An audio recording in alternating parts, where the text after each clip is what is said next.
بھائیو یہ رمضان ہمارے لیے مہمان بن کر آیا ہوا ہے، اس کی مہمان نوازی ہمارے اوپر ہے کہ ہم اس کی مہمان نوازی کیسے کرتے ہیں، اور یہی مہمان اللہ تبارک و تعالیٰ کو ہمیں رپورٹ دے گا، ہمارے بارے میں رپورٹ دے گا کہ ہم 1 مہینے کے لیے گئے تھے اور 11 مہینے کے بعد میں مہمان بن کے گیا اور فلاں آدمی نے یہ عمل کیا، ہمارے مہمان نوازی میں اس نے یہ چیزیں رکھی ہے اور فلاں آدمی نے یہ چیزیں نہیں کر پائی۔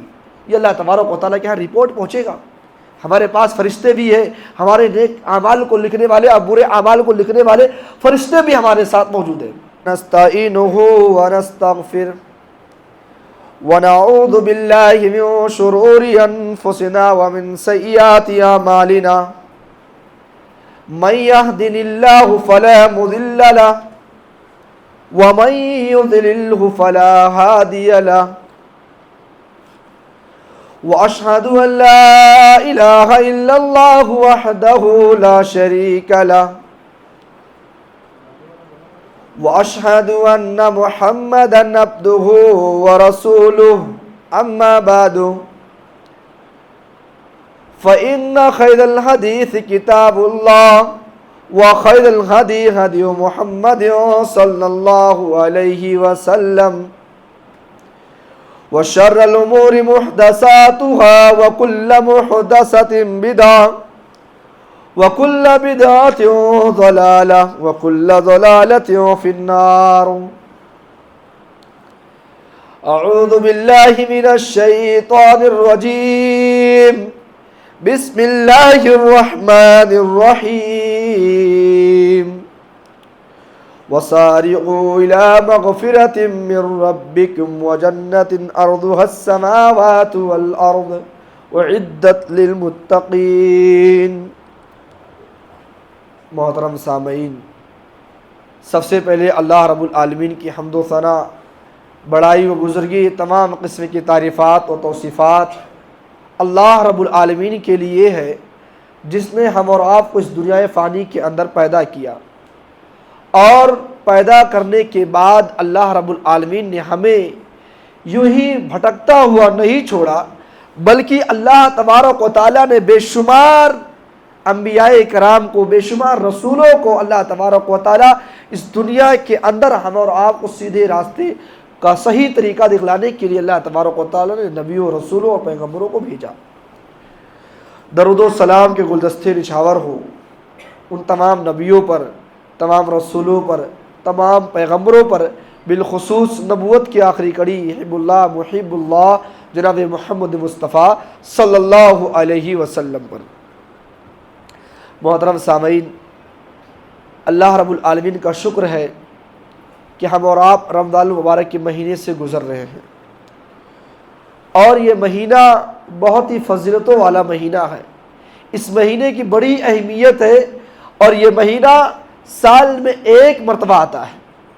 اگر ہمارے یہاں کوئی مہمان بن کر آئے کافی دنوں کے بعد، سالوں کے بعد، تو اس کی مہمان نوازی کے لیے ہم کون سی چیزیں نہیں لاتے ہیں، ساری چیزیں، اور ہمیشہ ساری چیزوں کو لانے کے بعد بھی یہ ڈر ہوتا ہے کہ مہمان نوازی میں کچھ کمی نہ ہو جائے۔ پوری چیز ہمارے پاس ہے۔ بسا اوقات تو ایسا بھی ہوتا ہے کہ لوگ اسٹیشن تک اور ایئرپورٹ تک پھول اور بالے کے ساتھ جاتے ہیں اور گھروں میں قالین بچھا دیتے ہیں تاکہ آنے والے کی سواگت بہت اچھے سے ہو سکے، لیکن سارے انتظام کے باوجود یہ ڈر محسوس ہوتا ہے کہ مہمان نوازی صحیح سے ہوئی یا نہ ہوئی، یہ ڈر ہوتا ہے۔ میرے بھائیو، یہ رمضان ہمارے لیے مہمان بن کر آیا ہوا ہے، اس کی مہمان نوازی ہمارے اوپر ہے کہ ہم اس کی مہمان نوازی کیسے کرتے ہیں، اور یہی مہمان اللہ تبارک و تعالیٰ کو ہمیں رپورٹ دے گا، ہمارے بارے میں رپورٹ دے گا کہ ہم 1 مہینے کے لیے گئے تھے اور 11 مہینے کے بعد میں مہمان بن کے گیا اور فلاں آدمی نے یہ عمل کیا، ہمارے مہمان نوازی میں اس نے یہ چیزیں رکھی ہے اور فلاں آدمی نے یہ چیزیں نہیں کر پائی۔ یہ اللہ تبارک و تعالیٰ کے ہاں رپورٹ پہنچے گا۔ ہمارے پاس فرشتے بھی ہیں، ہمارے نیک اعمال کو لکھنے والے اور برے اعمال کو لکھنے والے فرشتے بھی ہمارے ساتھ موجود ہیں۔ تو ہمیں اور آپ کو اس کی مہمان نوازی میں کمی نہیں کرنی چاہیے۔ کچھ ایسی باتیں ہیں جو ہمیں کرنا ضروری ہے۔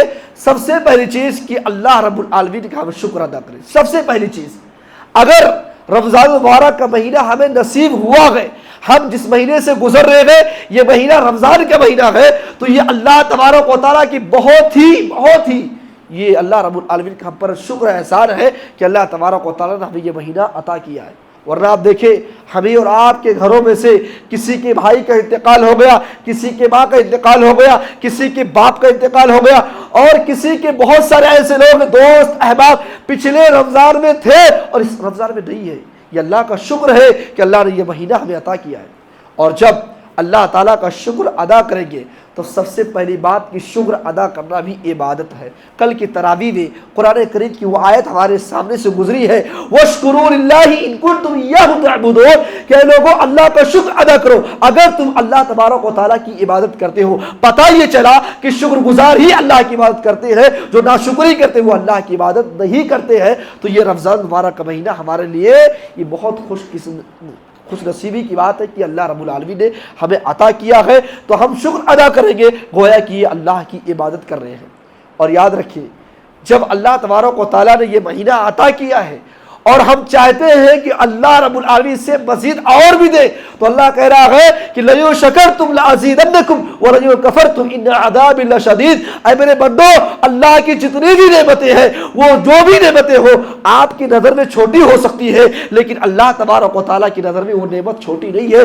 اللہ رب العالمین کی جتنے بھی نعمتیں ہیں ایک بھی نعمت چھوٹی نہیں ہے۔ اللہ رب مثال کے طور پر ہم اور آپ یہ دیکھیں جسم کے اندر آنکھ، یہ ہمیں اور آپ کو معلوم ہے کہ چھوٹی نعمت ہے، لیکن آپ ایک اندھے سے پوچھئے جس کے پاس یہ نعمت نہیں ہے وہ آپ کو آنکھ کی اہمیت کو بتا دے گا۔ اسی طریقے سے زبان جس کے بارے میں ہم سوچتے ہیں چھوٹی سی نعمت ہے، آپ جاؤ ایک گونگے سے پوچھو وہ آپ کو آپ کی زبان کی اہمیت بتا دے گا۔ اسی طریقے سے یہ جو ہوا چل رہی ہے جس کے بارے میں ہم سمجھتے ہیں ہوا نہیں رہے گی، ہم اے سی اور کولر اور پنکھے سے جی لیں گے، لیکن میرے بھائیوں یہ سانس جو ہم لے رہے ہیں وہ بھی ایک ہوا ہے، اور یہ قدرتی ہوا ہے جو اگر سانس بند ہو جائے آپ بے لاس ہو جائیں گے، آپ مردہ ہو جائیں گے۔ یہ اللہ کی جو بھی نعمتیں ہیں اللہ کی شکر ادا کیجئے، کوئی بھی نعمت اللہ کی چھوٹی نہیں ہے۔ اور جب ہم نعمتوں کی شکر گزاری کریں گے تو اللہ کہہ رہا ہے کہ لَئِن شَكَرْتُمْ لَأَزِيدَنَّكُمْ، ہم تم کو اور دیں گے۔ اگر ہم اللہ رب العالمین کا شکر گزاری کر رہے ہیں اللہ اور دے گا، مزید دیتے جائے گا۔ اور اللہ نے فرمایا کہ اگر تم میری ناشکری کرو گے، اللہ کی نعمتوں کی ناشکری کرو گے، اللہ نے جو بھی نعمتیں دی ہے اگر آپ نے ان کا انکار کر دیا، اللہ کا شکر ادا نہیں کیا، تو اللہ تبارک و تعالیٰ کہہ رہا ہے کہ ہم تم کو دردناک عذاب میں مبتلا کر دیں گے اور جو نعمتیں دی ہیں ان نعمتوں کو چھین لیں گے۔ پتہ یہ چلا کہ رمضان ہمارے لیے شکر گزاری کا موقع ہے۔ ہم اور آپ اللہ رب العالمین کا شکر ادا کریں کہ اللہ نے ہمیں ایک موقع دیا ہے۔ اس کے بعد یہ تو شکر کی بات ہو گئی، اب ہم رمضان میں داخل ہو گئے ہیں، اور اس مہینے کی جو عظمت ہے، اس مہینے کی جو اہمیت ہے، اس مہینے کی جو مقام ہے اس کو بھی سمجھنا ضروری ہے۔ اور یہ اس لیے کہ اگر ہم رمضان المبارک کے مہینے کی اہمیت کو سمجھ لیں گے، اس کی عظمت کے بارے میں ہمیں پتہ چل جائے گا، تو رمضان المبارک کی جو اور باقی دن ہے، جو ابھی 2 دن میں سستی اور کائلی ہوئی، کل کی نماز میں تراویح کے بعد دیکھے گا کہ اکثر لوگ تراویح کے بعد چلے گئے۔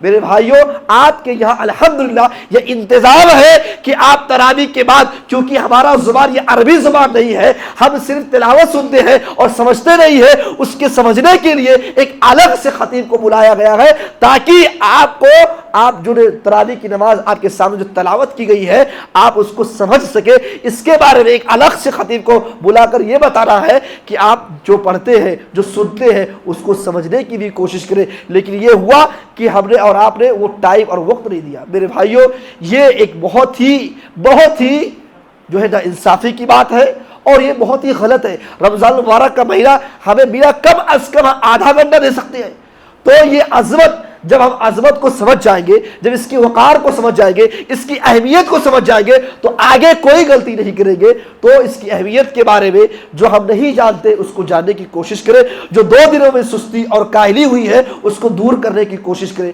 اللہ نے اس کی عظمت کے بارے میں بتلایا، اِنَّا أَنزَلْنَاهُ فِي لَيْلَةِ الْقَدْرِ وَمَا أَدْرَاكَ مَا لَيْلَةُ الْقَدْرِ لَيْلَةُ الْقَدْرِ خَيْرٌ مِّنْ أَلْفِ شَهْرٍ تَنَزَّلُ الْمَلَائِكَةُ وَالرُّوحُ فِيهَا بِإِذْنِ رَبِّهِم مِّن كُلِّ أَمْرٍ سلام ہی حتی مطلع الفجر۔ اللہ نے اس مہینے کے بارے میں بتلایا کہ اے لوگوں، ہم نے قرآن کو لیلۃ القدر بھی نازل کیا، اور فرمایا کہ تمہیں معلوم کیا ہے کہ لیلۃ القدر کسے کہتے ہیں؟ جس کو اس کی عظمت معلوم نہ ہو وہ پھر اس مہینے کی قدر نہیں کرے گا۔ جس کو رمضان المبارک کی اہمیت، اس کی اہمیت کیا ہے، اس کی عظمت کیا ہے، تو ہم اور آپ اس کی نہ معلوم ہونے کی وجہ سے کہ اس کی اہمیت نہیں معلوم ہے، اس کی پھر قدر نہیں کر پائیں گے۔ اللہ نے کہا کہ وما ادراک، معلوم کیا تمہیں نہیں معلوم کہ لیلۃ القدر کیا چیز ہے؟ لیلۃ القدر تو 1000 مہینوں کی عبادتوں سے بہتر ہے، اور میرے بھائیوں اسی مہینے کے اندر لیلۃ القدر پڑتی ہے۔ ہماری یہی سستی، یہی کاہلی رہی تو ہم لیلۃ القدر میں بھی یہی حال کریں گے۔ لہٰذا میرے بھائیوں یہ اللہ رب العالمین کا یہ بہت جو ہے ہمارے اوپر انعام ہے، اللہ رب العالمین کا فضل و کرم ہے کہ اس سال میں ایک مہینہ ہمارے لیے رکھا ہے کہ ہم اپنے آپ کو چینج کر سکے۔ ہم نے جو 11 مہینوں میں گناہ کیے ہیں ان گناہوں کو دھو سکے، ان گناہوں کو مٹا سکے۔ یہ اللہ تبارک و تعالیٰ نے ہمیں موقع دے رہا ہے، یہ جہنم سے آزادی کا موقع ہے، یہ اپنے آپ کو جنت میں داخل کرانے کا موقع ہے، اور اس موقع کو ہم غنیمت نہ سمجھے، اس موقع کو بھی 11 مہینوں کی طرح ایسے ہی گزار دے، نہیں ہونا چاہیے۔ آپ دیکھیں حضرت طلحہ بن عبید اللہ رضی اللہ تعالیٰ عنہ یہ کہتے ہیں کہ میں اللہ کے نبی کے پاس تھا، اور میں کیا دیکھتا ہوں کہ اللہ کے نبی کے پاس 2 آدمی آتے ہیں، اور دونوں آدمیوں نے ایک ساتھ اسلام قبول کیا۔ اللہ کے نبی صلی اللہ علیہ وسلم سے کہا اللہ کے نبی ہم اسلام لانا چاہتے ہیں۔ اللہ کے نبی صلی اللہ علیہ وسلم کے ساتھ اسلام لے آئے۔ حضرت طلحہ بن عبید اللہ کہتے ہیں کہ ان دونوں میں سے ایک آدمی بہت محنتی تھا، وہ روزہ نماز کرتا تھا، اس کے ساتھ ساتھ نوافل کا بھی اہتمام کرتا تھا، وہ بہت ہی محنتی تھا۔ اور ایک دوسرا آدمی اس کے مقابل میں تھوڑا کم تھا، وہ فرائض کا اہتمام کرتا تھا، لیکن یہ ہوا کہ جو محنتی تھا وہ اللہ کے راستے میں لڑتے لڑتے شہید ہو گیا۔ اور ایک دوسرا آدمی 1 سال کے بعد اس کی موت فطری موت ہوتی ہے، جیسے لوگ عام موت مرتے ہیں ویسے اس کی موت ہوتی ہے۔ کہتے ہیں ایک رات میں خواب میں دیکھتا ہوں کہ جنت کے دروازے پہ کھڑا ہوں، اور ایک فرشتہ نکلتا ہے، جنت کے اندر سے نکلتا ہے اور دروازے پہ آتا ہے، اور میں کیا دیکھتا ہوں وہ دونوں آدمی بھی جو اللہ کے نبی صلی اللہ علیہ وسلم پر ایمان لائے تھے، میرے سامنے یہ معاملہ پیش آیا تھا، میں ان دونوں کو بھی دیکھتا ہوں، اور وہ فرشتہ جو جنت کے دروازے میں کھڑا ہوتا ہے اور اس آدمی کو بلاتا ہے جس کا انتقال، جس کی وفات 1 سال کے بعد عام موت ہوئی تھی، اس کو سب سے پہلے بلاتا ہے اور کہتا ہے تم آؤ جنت میں داخل ہو جاؤ۔ وہ آدمی چلے جاتا ہے، یہ منظر دیکھ کر میں حیران رہ جاتا ہوں۔ اس کے بعد اس آدمی کو بلاتا ہے جو شہید ہو جاتا ہے، جو اللہ کے راستے میں لڑتے لڑتے شہید ہوا، اس کا نمبر دوسرے پہ آتا ہے، اور وہی فرشتہ تیسری مرتبہ مجھ سے کہتا ہے اے فلاں آدمی، اے فلاں شخص، ابھی تم لوٹ جاؤ، تمہارا نمبر ابھی نہیں آیا ہے۔ کہتے ہیں صبح جب میری آنکھ کھلی یہ واقعہ میرے ذہن و دماغ میں چل رہا تھا، میں اللہ کے نبی صلی اللہ علیہ وسلم کے پاس آیا اور اللہ کے نبی سے پورا واقعہ بیان کر دیا۔ کہا اللہ کے نبی ایسے ایسے معاملہ آج پیش آیا ہے۔ اللہ کے نبی نے کہا من ای ذالک تعجبون، اے طلحہ بن عبید اللہ تمہیں کس بات نے تعجب ڈالی ہے؟ اللہ کے نبی صلی اللہ علیہ وسلم سے صحابی رسول عرض کرتے ہیں یا رسول اللہ کان ھذا اشد الرجلین استحاضا ثم استشهد وهذا الاخر الجنۃ قبلہ۔ اللہ کے نبی صلی اللہ علیہ وسلم مجھے اس بات نے تعجب میں ڈالا ہے کہ یہ آدمی بڑا محنتی تھا، اللہ کے نبی اس نے اللہ کے راستے میں جہاد کیا اور پھر شہید ہو گیا، اور وہیں پر دوسرا آدمی فطری موت مرا تھا، لیکن جنت میں پہلے وہ جا رہا، 1 سال کے بعد اس کی انتقال ہوئی تھی۔ اللہ کے نبی نے کہا اے طلحہ الیس قد مکث ھذا من بعد سنہ، اے طلحہ کیا یہ 1 سال کے بعد اس کی انتقال ہوئی تھی کہ نہیں ہوئی؟ کہا اللہ کے نبی ہاں ہوئی ہے۔ اللہ کے نبی صلی اللہ علیہ وسلم کہتے ہیں کہ اے طلحہ وہ ادرک رمضان فصام وصلى كذا وكذا من سجدۃ فی السنہ، کہتے ہیں کہ وہ جب 1 سال زندہ رہا، وہ ادرک رمضان کا مہینہ پایا، فصاما روزہ رکھا، وصلی کذا وکذا اور فلا نمازیں پڑھی، 1 سال تک اس کی نیکیاں یہ رہی۔ تو اے طلحہ سن لو فما بینہما ابعد من بین السماء والارض، کہ اب ان دونوں کے درمیان زمین اور آسمان کا فاصلہ ہو گیا۔ یہ مقام ہے رمضان المبارک کی، یہ اہمیت ہے، یہ عظمت ہے کہ اللہ نے یہ موقع دیا ہے۔ تو اگر آپ اس مہینے کو غنیمت سمجھتے ہیں، نیکیاں خوب کرتے ہیں، تو آپ سے پہلے جن کا انتقال ہوا ہے، آپ نیکیوں کے معاملے معاملے میں اگڑ جائیں گے، نیکیوں کے معاملے میں آپ اس سے آگے ہو جائیں گے، نیکیوں کے معاملے میں آپ سبقت لے جائیں گے۔ کب؟ جب آپ نیکی خوب کریں گے اس مہینے کے اندر، اور یہ سستی اور یہ کاہلی رہی تو وہی آدمی جو آپ سے پہلے انتقال ہوا ہے وہی کامیاب ہو جائے گا۔ لہذا میرے بھائیوں، یہ مہینہ عظمتوں کا مہینہ ہے، یہ مہینہ اپنے آپ کو گناہوں کو دھلنے اور دھلانے کا مہینہ ہے، یہ مہینہ جنت میں داخلہ لینے کا مہینہ ہے۔ لہذا اس مہینے میں سستی اور کاہلی سے بچا جائے۔ دو چیزیں ہوئی۔ اس کے بعد یہ مہینہ ہم میں سے بہت سارے لوگ بہت سی نیکیاں کریں گے، بہت سارے لوگ سستی اور کاہلی کریں گے، لیکن بہت سارے لوگ نیکیاں پر نیکیاں کریں گے، لیکن دلوں کی اصلاح ہونی چاہیے۔ نیکیاں لے کر تم کیا کرو گے؟ سگے بھائی کے بارے میں بغض، عداوت، کینہ ہے، سگے بھائی سے آپ کی بات چیت نہیں ہے، باپ گھر میں دوائیوں کے بغیر پڑا ہوا ہے، باپ کو اپنے باپ کی حالت کو پوچھنے کے لیے آپ کے پاس ٹائم اور وقت نہیں ہے، سگی ماں ہے، آپ کو جس نے جنا ہے اس ماں کے بارے میں آپ بالکل ایک دم خاموش ہیں، آپ پہچانتے نہیں کہ میری ماں ہے، اپنی وائف کو لے کے الگ رہ رہے ہیں، اور آپ کے ماں باپ دوائیوں کے بغیر تڑپ رہے ہیں۔ اسی طریقے سے بہت سارے ایسے لوگ ہیں جو اپنے پڑوسیوں سے ان کے تعلقات نہیں بنتے ہیں۔ میرے بھائیوں، یہ دلوں کی اصلاح کیجئے۔ یہ رمضان المبارک کا مہینہ اپنے آپ کو چینج کرنے کا مہینہ ہے۔ جس کسی کے دل میں کسی کے بارے میں، چاہے وہ بھائی ہو، چاہے وہ بہن ہو، چاہے وہ ساس ہو یا سسر ہو، یا اسی طریقے سے نند اور بھابھیوں کا معاملہ ہو، جو بھی معاملات ہیں دلوں کے اندر، پڑوسی کے معاملات ہو اور محلات کے معاملات ہو، تو اپنے دلوں کے اندر جو بغض ہے، عداوت ہے، کینہ ہے، اس کو ختم کر لو، اس کو ختم کر لو۔ نعمان بن بشیر رضی اللہ تعالیٰ عنہ کہتے ہیں کہ الا وان فی الجسد مضغۃ اذا صلحت صلح الجسد كله واذا فسدت فسد الجسد كله الا وهي القلب۔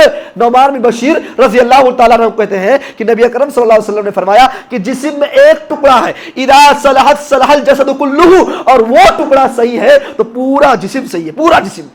اور وَإِذَا فَسَدَتْ فَسَدَ الْجَسَدُ كُلُّهُ، اور اگر وہی ٹکڑا، جسم میں ایک ٹکڑا ہے صحیح ہے، پورا جسم صحیح ہے، اور جسم کا وہی ٹکڑا اگر بگڑ جائے، خراب ہو جائے، تو آپ کے جسم کے جتنے بھی اعضاء ہیں، جتنے بھی ٹکڑے ہیں، آنکھ، کان، دل، ناک، سب کچھ خراب، پیر، ہاتھ سب خراب۔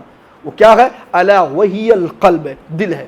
جس دل میں ہمارے لیے بغض ہے، جس دل میں ہم ایک دوسرے کو برا سمجھتے ہیں، تو اس دل سے، جو ہمارے پاس اللہ نے دل دیا ہے، اس دل سے نکالو برائیوں کو، اس دل سے ایک دوسرے کے بارے میں جو بھی عداوت، دشمنی ہے، اس کو نکال کر پھینکو۔ یہ رمضان کا مہینہ ہے، اپنے دل کو دھو لو، اپنے دل کو دھو لو، گناہوں سے پاک ہو جاؤ، یہ معاملہ صحیح ہوگا۔ لیکن یہ بغض، عداوت رہی، سگا بھائی سگے بھائی سے نہ بولے، بھائی بہن کا خیال نہ رکھے، بھائی جو ہے باپ اپنے ماں باپ کا خیال نہ رکھے، تو اس سے بڑی جو ہے نقصان رمضان المبارک میں نیکیاں بھی کرے اور یہ ساری چیزیں اپنے دلوں میں رکھے بیٹھے تو ہمارے لیے فائدہ نہیں ہوگا۔ اس لیے دلوں کی اصلاح بھی ضروری ہے۔ اس کے بعد اب دیکھیں، ہم نے دل کی اصلاح کر لی، بہت سی نیکیاں کر رہے ہیں، لیکن بہت سارے ایسے لوگ ہیں سماج کے اندر، اگر ہم روزہ نہیں رکھیں گے تو فلاں آدمی کہے گا دیکھو ہٹھا کھٹا ہو کے، تندرست ہو کے روزہ نہیں رکھتا۔ بہت سارے لوگ یہ مزاج بنائے ہوئے روزہ رکھنے کا، جو لوگ یہ سوچ کے روزہ رکھتے ہیں کہ ابھی ہمیں چوراہے پہ نکلوں گا اور کھاؤں گا، کسی نے دیکھ لیا تو یہ کہہ دے گا کہ دیکھو جوان ہے، ہٹھا کھٹا ہے، تندرست ہے، اس کے باوجود بھی روزہ نہیں رکھا، یہ سوچ کے روزہ رکھنے والوں سمجھ لو آپ کے روزہ بیکار ہے۔ اور اسی طریقے سے اسی معنی میں جو بھی نیکیاں آپ کی ہوگی، اگر کسی کو دکھانے کے لیے یا تعریف کے لیے آپ نیکیاں کرتے ہیں تو اللہ کے بندوں معاف کیجیے گا، آپ کی ساری نیکیاں برباد ہو جائیں گی، ساری نیکیاں۔ اللہ نے قرآن کریم میں فرمایا کہ لن ينال اللہ لحومها ولا دماؤها ولكن ينال التقوى منكم۔ او لوگو، اللہ کو خون نہیں دیکھنا ہے، اللہ کو گوشت نہیں دیکھنا ہے، اللہ کو دیکھنا ہے تو تمہارے تقوی کو دیکھنا ہے۔ اسی لیے اللہ نے فرمایا وما امروا الا ليعبدوا الله مخلصين له الدين۔ یہ اللہ کا حکم ہے کہ اللہ کی عبادت کرو اور اس کی عبادت میں کسی کو شریک نہ کرو اور دین کو خالص کر لو۔ آپ کی نمازوں میں ریاکاری نہیں ہونی چاہیے، آپ کے روزے میں ریاکاری نہیں ہونا چاہیے، آپ کے زکوٰۃ میں ریاکاری نہیں ہونا چاہیے، آپ کے صدقہ و خیرات میں ریاکاری نہیں ہونا چاہیے۔ اگر ریاکاری ہے، نماز میں ریاکاری، زکوٰۃ میں دکھاوا، تو یاد رکھو یہ سارے کے سارے اعمال برباد ہو جائیں گے۔ فویل للمصلین الذین هم عن صلاتهم ساہون الذین هم یراؤون، کہ ویل ہے، بربادی ہے ان نمازیوں کے لیے جو دکھاوے کے لیے نماز پڑھتے ہیں، جو سستی اور کاہلی کے ساتھ نماز پڑھتے ہیں، اور ویل اور بربادی ہے ان لوگوں کے لیے جو اعمال تو کرتے ہیں، نیکیاں تو کرتے ہیں، لیکن دکھاوے کے لیے کرتے ہیں۔ لہذا میرے بھائیو، یہ رمضان مبارک کا مہینہ ہے، اس مہینے کے اندر ہمیں ریاکاری سے بچنا چاہیے، ہمیں اپنے آپ کو چینج کرنا ہے۔ یہ مہینہ ملا ہے، یہ موقع ہے، اپنے آپ کو چینج کر لو۔ ارے بھائی ہم کس کے لیے دکھاوا کر رہے ہیں؟ یہ اللہ کے لیے آپ کریں، اور یہ بھی نہیں جبرن نہیں، یہ اللہ کی محبت میں ہونا چاہیے۔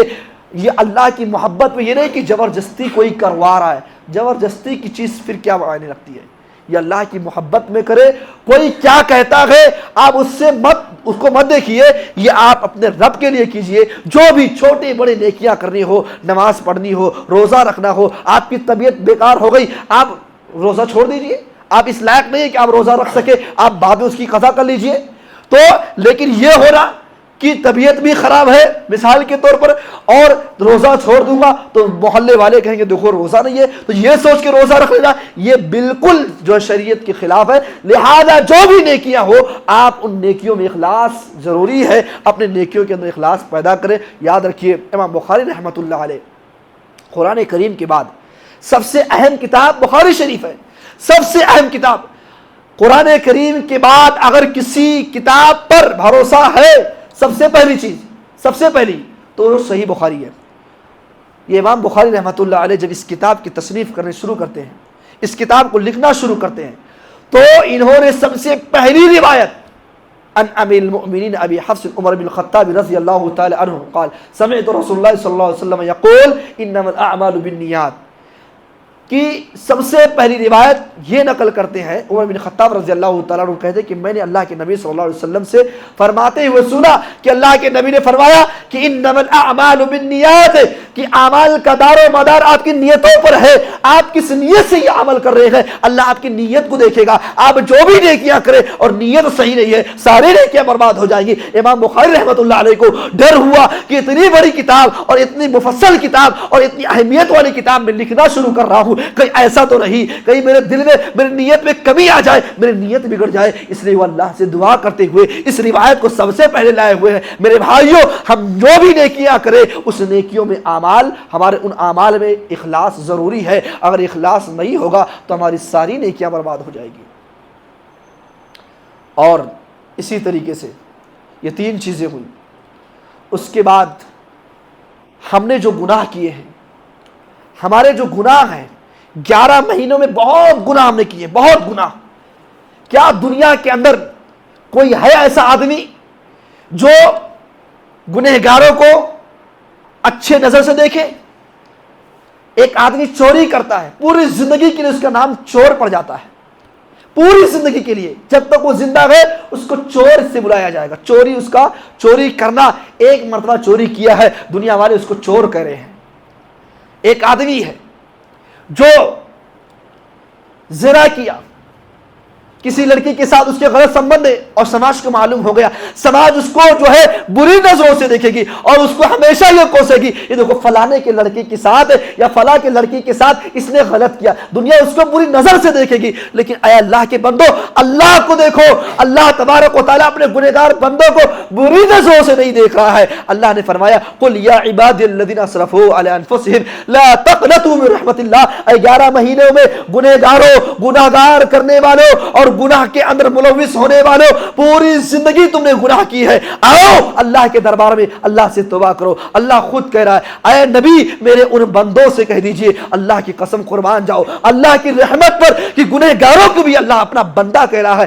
آج دنیا میں کوئی آدمی ایسے آدمی کو ایکسپٹ نہیں کرے گا جو غلط ہو، لیکن اللہ ایکسپٹ کر رہا ہے۔ اللہ کہہ رہا ہے میرے بندہ وہ بھی ہے، لیکن اے میرے بندوں، اے نبی بندوں سے کہیے، میرے پیارے بندوں سے کہیے کہ لا تقنطوا من رحمت اللہ، کہ وہ اپنے رب کی رحمت سے نا امید نہ ہو۔ میرے بھائیوں، 11 مہینے میں بہت گناہ ہوئے ہیں، ہمیں معلوم ہے ہم سے بھی گناہ ہوئے ہیں، آپ سے بھی گناہ ہوئے ہیں، لیکن یہ ایک موقع ہے کہ اپنے گناہوں کو دھل لو، اپنے گناہوں کو اللہ رب العالمین سے توبہ کر لو، اور جب توبہ کر لو گے تو اللہ نے خود کہا ان اللہ یغفر الذنوب جميعا، اللہ کے علاوہ ہے کوئی آپ کے گناہوں کو معاف کرنے والا؟ لہٰذا یہ موقع ہے، یہ موقع ہے کہ آپ اپنے گناہوں کو اللہ سے معافی کر لو۔ اسی لیے اللہ کے نبی صلی اللہ علیہ وسلم نے فرمایا، ان انس بن مالک رضی اللہ تعالی عنہ قال قال رسول اللہ صلی اللہ علیہ وسلم کل بنی آدم خطاء وخیر الخطائین التوابون، کہ گنہگاروں میں سب سے بہتر گنہگار، کیا جملہ استعمال کیا! ہم گنہگاروں کو یا دنیا میں کوئی بھی گناہ ہو جائے تو اس کو اچھی نظر سے نہیں دیکھتے ہیں۔ اللہ نے کہا، اللہ کے نبی نے کہا کہ اللہ کی نظر میں گنہگاروں میں سب سے بہتر گنہگار وہ ہے جو گناہ کرنے کے بعد توبہ کر لے۔ میرے بھائیوں، اگر ابھی تک توبہ نہیں کیے ہو تو یہ رمضان کا مہینہ ہے، اس میں ہر نیکیوں کا معاملہ بڑھ جاتا ہے اور ہر نیکیوں کے ثواب بڑھا دیے جاتے ہیں۔ تو میرے بھائیوں، یہ آپ کا توبہ بھی نیکی ہے، توبہ کر لیجئے، انشاءاللہ العظیم اللہ تبارک و تعالی آپ کے گناہوں کو معاف کر دے گا۔ اور یہاں سے اپنے آپ کو چینج کرنے کے بعد وَاعْبُدْ رَبَّكَ حَتَّى يَأْتِيَكَ الْيَقِينُ، جب تک کہ موت نہ آ جائے اس وقت تک اللہ رب العالمین کی عبادت کرتے رہنا اور گناہوں کے قریب مت جانا، اللہ آپ کے گناہوں کو معاف کر دے گا۔ بہت ساری ایسی روایتیں موجود ہیں، وہ ایک الگ موضوع ہو جائے گا توبہ کا، لیکن یہ ساری باتیں روایتیں موجود ہیں کہ اگر آپ نے گناہ کیا ہے اور اللہ سے سچی توبہ کر لیں گے، اللہ آپ کے گناہوں کو معاف کر دے گا۔ ایک آخری بات کہ ابھی رمضان المبارک کا دوسرا دن آج، ہم میں سے بہت سارے لوگ، بہت سارے جگہوں کا یہی معمول ہے شاپنگ کا۔ چاند رات کو ہم شاپنگ کرتے ہیں، چاند کی رات کو ہم نکلیں گے اور پوری رات شاپنگ کریں گے۔ میرے بھائیوں، یہ بالکل غلط طریقہ ہے۔ رمضان سے پہلے شاپنگ کرنا شروع کریں۔ جو چیز آپ کو چاہیے، جو چیز آپ رمضان سے پہلے شاپنگ کر کے آئے۔ اپنے بچوں کو کپڑا دلانا ہے، بیوی کو کپڑا دلانا، ماں باپ کو دلانا، اپنا خود لینا ہے، آپ جو ہے رمضان سے پہلے کریں، کیونکہ بازار یہ اللہ کو سب سے ناپسندیدہ جگہ ہے اور مسجد یہ اللہ کو سب سے اچھا جگہ ہے۔ اللہ کے نبی کہتے ہیں احب البلاد الی اللہ مساجدها وابغض البلاد الی اللہ اسواقها، دنیا میں سب سے جو زمینیں ہیں، سب سے زیادہ اللہ کسی زمین کو پسند کرتا ہے تو وہ زمین ہے جہاں مسجد بنی ہوئی ہے، اور دنیا کی سب سے ناپسند جگہ وہ ہے جہاں بازار لگتا ہو۔ تو میرے بھائیوں، رمضان مبارک کے مہینے کے اندر ہم بازاروں کا سیر کریں، اس سے اپنے آپ کو بچانا چاہیے۔ اللہ رب العالمین سے انہی چند باتوں پر دعا ہے کہ اللہ تبارک و تعالی ہم نے آپ کے سامنے جو بھی نکات پیش کیے ہیں، اللہ تعالی ان تمام چیزوں پر عمل کرنے کی توفیق دے۔ اللہ رب العالمین ہماری جو بھی نیکیاں رمضان میں ہو، اللہ ان تمام نیکیوں کو قبول فرما لے۔ اللہ ہمارے نیکیوں کے اندر اخلاص پیدا کر دے۔ اللہ رب العالمین ہمارے توبہ کو قبول فرما لے۔ آمین۔ وآخر